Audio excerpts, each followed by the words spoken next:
ድሬዳዋ የኦሮሞ ነች የኦሮሞ ክልል ነበረች ስላለ ያንን ተቃውሞ ለማሰማት ነው ዛሬ ከብሔሬ ጋር የተቀመጥኩኝ እዚህ ነምቺ ኩኒጋ ድሬዳዋን ከንሱማሌት ጀዳጅር ይሄን ደግሞ በኢህአዴግ ዘመን ብዙ ሰርተውበታል በተለይ ድሬዳዋ ላይ ድሬዳዋ የኦሮሚያ ክልል አካል ነበረ ዶክተር አብይሞ ድሬዳዋን ከኦሮሞ ጀዳጅር ኢንተላ ሲያሳ ጀዋር መሐመድ ጉያ ሀራ ጋፊ ሐዋሳ ራከይ ዲም ኡላ ገላናቲ ወልቀበቴ ጋፊፍ ዴቢ ጎዴ ጅራ ያደ ጀዋር መሐመድ ወይ ገላና ዲማ ረቲ ዱበቴ ጅራ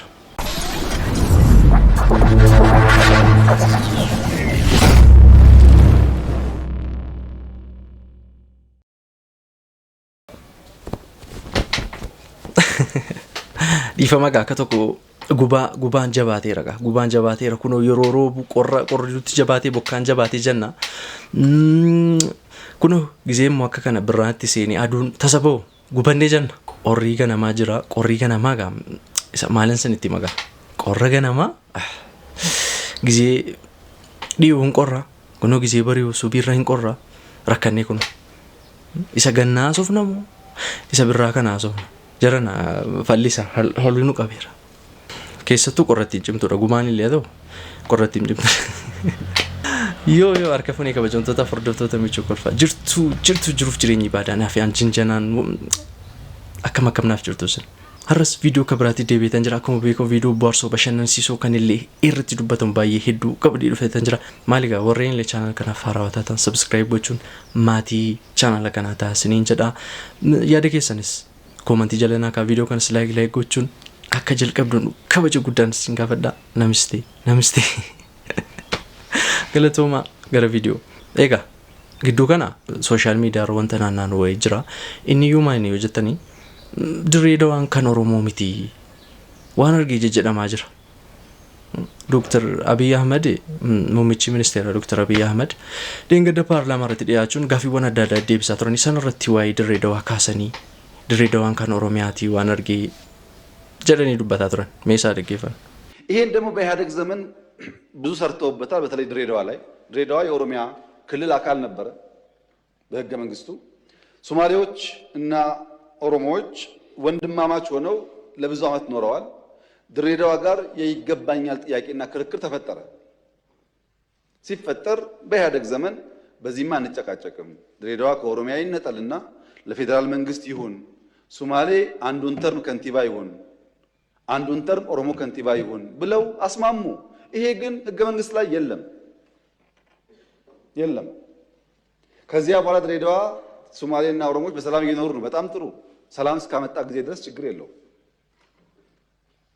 አሁን በሶማሌና በኦሮሚያ መካከል የብዙ ቀበሌዎች ጥያቄ አለ ብዙ በሲዳማና ወላይታ መካከል አለ ጥያቄ በአፋርና ሶማሌ መካከል ጥያቄ አለ ዩኒክ አይደለም ወልቃይት ላይ ጥያቄ ኤጋ ስምረ ተከደገሰኒ ካተን ሙምቺ ሚኒስትር ዶክተር አብይ አህመድ ደንገደ ፓርላማ ረት ያቹዳን ጋፊዋን አዳዳ ዴብሳትሮኒ ከነግዱ ረት ዋይ ድሬዳዋ ዱባታትሮን ነሞኒ ቶኮ ድሬዳዋን ከን ሶማሌቲ ዋን አርጌ ጀቹን ሃሳትሮን ከነረቲ ዴቢጋ ከነኒ ጅሩ ከናን ወልቀበቴሞ ኩኖ ከነጀዳ ማጅራ ድሬዳዋ የኦሮሞ ነች የኦሮሞ ክልል ነበረች ስላለ ያንን ተቃውሞ ለማሰማት ነው ዛሬ ከብሔሬ ጋር የተቀመጥኩኝ እዚህ እኔ ከኔ በፊትም እንደሰማሁት ድሬዳዋ የኦሮሞ ክልል የትም ቦታ የተጻፈ ቦታ ሰምቼም አላቅም ከኔ በላይ እድሜ ያሉትም አባቶች እንዳስተማሩን ድሬዳዋ ኢሳና ጉርጉራ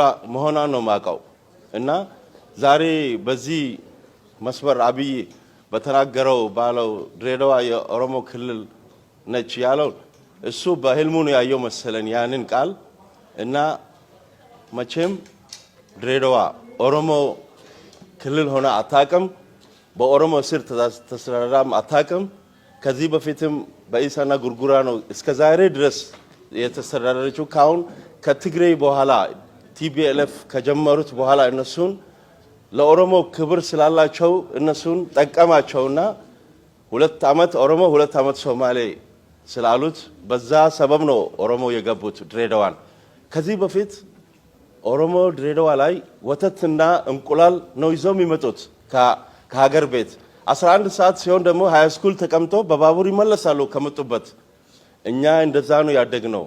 ከኛ በፊትም አባቶቻችን 90 ዓመት ያውና እዚህ ተወልዶ እዚህ ያደጉ አሉ እና በጣም ነውር ነው። ያንን ጠቅላይ ሚኒስትራችን አስቦ የተናገረው ነገር በጣም ይቅርታ ማለት አለበት። ድሬዳዋ ዛሬም ነገም ኢሳና ጉርጉራ ነው መባል የነበረበት። እንደዛው ነው የሆነው። እኔ አንድ የሚገርመኝ በኦሮሞ በኩል 5 ዓመት ኦሮሞ አስተዳደረ፣ በሰላም አስተዳደረ። ምንም ያለ ጭቅጭቅ ያለ ረብሻ ጨረስ ነው። አሁን ተራው የሶማሌ ስለሆነ እንዴት ነው ቅስቀሳ መጀመር የሚቻለው? ጠቅላይ ሚኒስትራችን አንተ ሀገሩን እንድትመራልን ሀገሩን እንዲጠብቅ ነው እኛ የምንፈልገው እንጂ ካንተ ጀምሮ ሀገሩን እንዲበጠበጥ ያ ጥሩ አይደለም።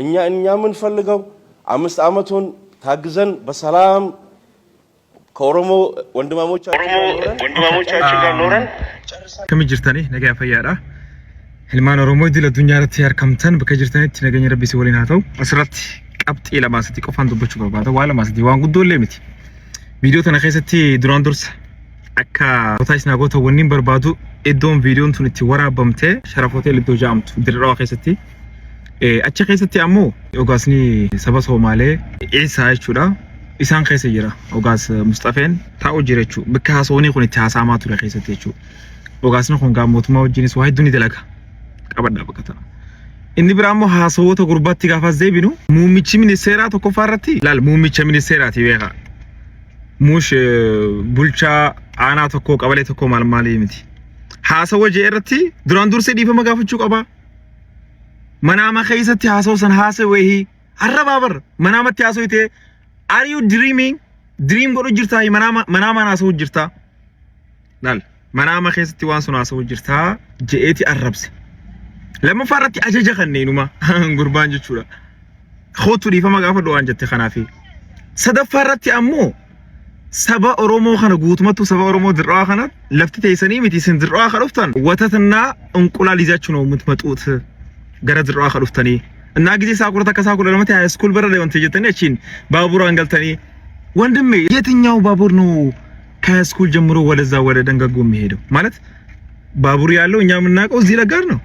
መጋላ ወለከራ ይሄ ጅቡቲ ዴማ ወደዛ ወደ ስኩል አካባቢ ባቡር የሚባል ነገር ሲጀመር የለም። ባራሱ የለም ባቡር ተወናና ዋን ወንኹኒ ሐሶ ከነ ከይዘት ሐሶኒ ኹን ሐሶ እትያደሜ እትገታአሜ ስርት ወኒ ቀብጢን ሁንዲ ከይዘት እርጋማታ ይሲ ቀብጢ አመታሻን ሲምብልቸን ያመዝቦ አስኒጋ ሐላ ከይዘት ለርጋ ሄዱ ቀብጢ ብቻ ዋህዱ ጃሜ በከ ኦጋስኒ ሳኔ ጅሩቲስ በከ መንጉዶን ሳኔ ጅርቱቲ ወኒ ከና ኹና ሳሙን ወኒ ሰባፊ ሰብለሞተ ወሊቦስ ወኒ ኦሮሞ ሶማሊ ወሊቦስ መንኹን ጃለላ ነገኛን ወጂ ጅራቻ አዝገ ሄጅራ ድራውን አመታሻን ዱራ ሐላይሲን ከይዘት ቱርተኒ በይና አመዝ ደቢያሜ አሞ ሆከራፊ ረብሻ ገረገራ ኻሱ ዳፍ ሁምኖ ተከና ከነት ያሞ ማልቱ ዱበ ጅራ ጃኒ ቀበኒ ጋፈተኒ ቆራተኒ ይችላ ተርከን ፍረፍሮቹን ድርቀ ማታ ይችላ ከናፍ ኑቲ አረሌ ታናን አከሰባት ሰበ ሶማሌ ዳኒ ኸበጅና ኦላዳ ወልደን ደኘ ወጂ ጅራቻ ጀረገሩ ሐሶኒ ሁም ከይሰት ትቆቱ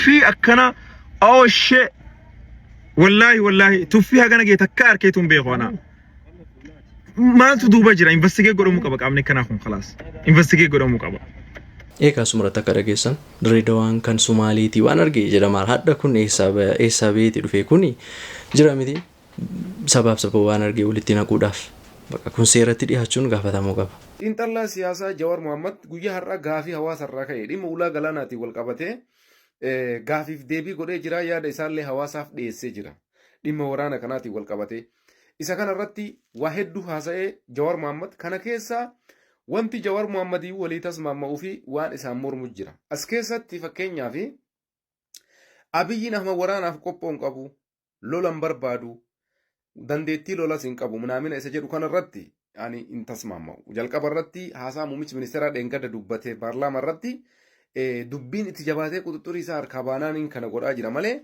waraanan barbaadu Dr. Abiyyiin jecha jedhu tokko dubbate xiinxallaan siyaasaa Jawar Muhammad. Namni walirra hubannoo qaba. Ana akka hubannoo kiyyaatitti garuu bakka kanatti guutuun guututti yaada Jawar kana hin fudhadhu jechuudha. Maaliif jennaan waraana mootummaan Itoophiyaa qabu makkalaakaa saraawitiin meeqa akka jiru humni qilleensaa Itoophiyaa maal akka jiruu fi qophiin Itoophiyaa maal akka fakkaatu kan beeku mootummaa Itoophiyaa qofa makkalaakaa qofa Abiyyiin Ahmad ammoo kana bareechee beekaa jechuudha. Kanaaf onnoo guutuun yoo lola kana jalqabne namni dhaabuu danda'u hin jiru jedhee dubbachuu danda'a. Kanarratti xiinxallaan siyaasaa Jawaar Mohaammed ani yaada kanarratti yaada isaa hin fudhadhu jechuudha. Guutumatti qophiin hin jiru waraanaa fi miti olola minaamina yaada jedhu kanarratti hin tasmaamma'uuni jechuudha. Wanni asirratti ammoo yaada biraa kan inni dhiyeesse keessaa akka gaafiititti kan Jawaar gaafatamee gaafii kanallee bulfatee gara fuulduraatti deebisa jedhu. Yoo TPLF faannoon shaabiyaan tokko ta'anii mootummaa kanarra lola balan mootummaa kana yoo cabsanii dhufanii aangoo qabatan bu'aan Oromoo maal ta'a? Ilaalchi waraana adda bilisummaa Oromoo maal ta'a? Maraanni adda bilisummaa Oromoo maal bira dhaabbata? Oromoon kanarratti maal ta'uu qaba gaafii jedhuuf kanallee Jawaar Mohaammed yeroodhaaf bulfatee jira jechuudha. Gizee biraa deebi'ee gaafii kanaaf deebii kenna jedhee yeroo biritti dabarfatee jechuudha.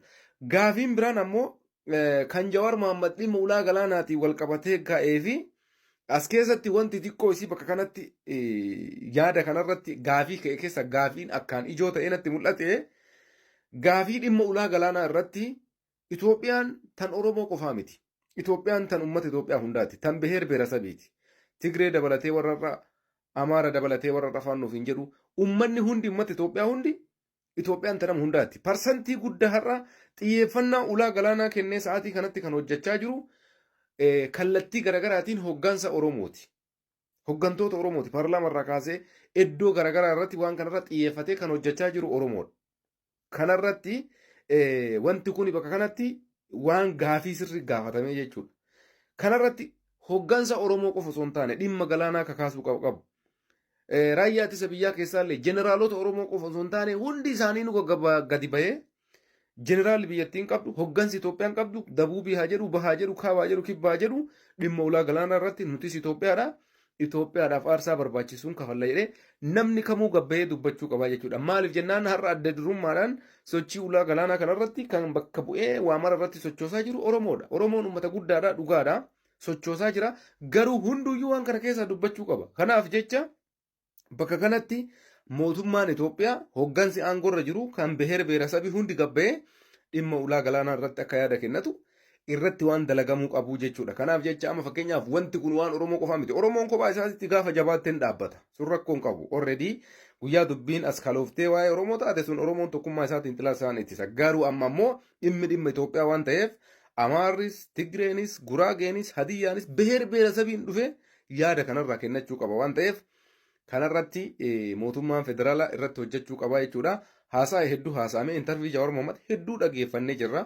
Kana keessatti qaammoo haasa'e inni haasa'e mee waan ta'u walumaan laallaa waan gaarii jira waan gaarii hin taane jira waan sirri jira kana yerootu murteessa. Kanaaf yaadni inni dhiyeesse dhimma dippiloomaasii dhimma karaa kamiinuu kana bal'inaan dhageeffattanii jirtanii walumaa galatti dubbiin ijoon bakka kana jirti jechuudha. Uummanni Itoophiyaa hundi tokkummaadhaan dhimma ulaa galaanaa irratti akka hojjechuu qabu dubbachuu barbaadeeti galatoomaa yeroo gaarii. Akkuma asirratti dhageessan dhugaadha. Amma galaana jedhamaa kun irratti hundumti keenya iyyuu tokko taanee hojjechuu qabna. Egaa viidiyoon har'aaf isiniif qabadee dhufe kana fakkaata. Itti bohaartanii itti bashannantaniitu jedhiin abdii qaba. Amma viidiyoo akka biraatti walitti deebinutti nagaa nagaa naa taasisaniin jedha galatooma.